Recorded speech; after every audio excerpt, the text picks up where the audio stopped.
விழுப்புரம் மாவட்டத்தில் கனமழை காரணமாக அரக்கண்டநல்லூர் மணம்பூண்டியில் குடியிருப்புகளை வெள்ளம் சூழ்ந்திருக்கிறது.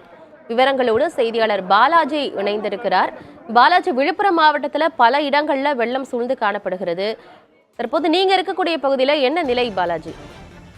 ஆனந்தி, விழுப்புரம் மாவட்டம் அதாவது செங்கல் புயல் கரையை கடந்த பிறகும் தமிழகத்தின் பல்வேறு பகுதிகளில் கனமழையானது கொட்டி தீர்த்தது. குறிப்பாக விழுப்புரம் மாவட்டத்தில் நேற்று முதல் கனமழையானது பெய்தது.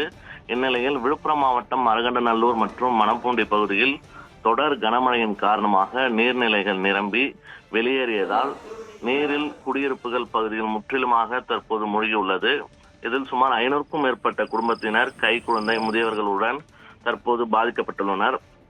பாதிக்கப்பட்டுள்ள மக்களை தற்போது மீட்கும் பணியில் மாவட்ட நிர்வாகமானது இறங்கியுள்ளது. தற்போது ஜேசிபி இயந்திரம் மூலமாகவும் பாதிக்கப்பட்ட மக்களை மீட்டு பாதுகாப்பான பகுதிக்கு கொண்டு வந்து விடுகின்றனர்.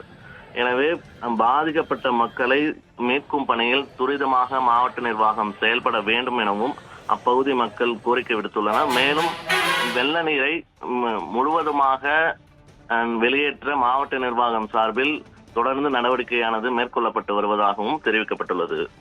ஆனந்தி, பாதிக்கப்பட்ட மக்களை மீட்டு நிவாரண முகாம்களில் தங்க வச்சிருக்காங்க. அவங்களுக்கு தேவையான அத்தியாவசிய உதவிகளையும் மாவட்ட நிர்வாகம் செஞ்சுட்டு இருக்கு. தகவல்களை வழங்கியமைக்கு நன்றி பாலாஜி.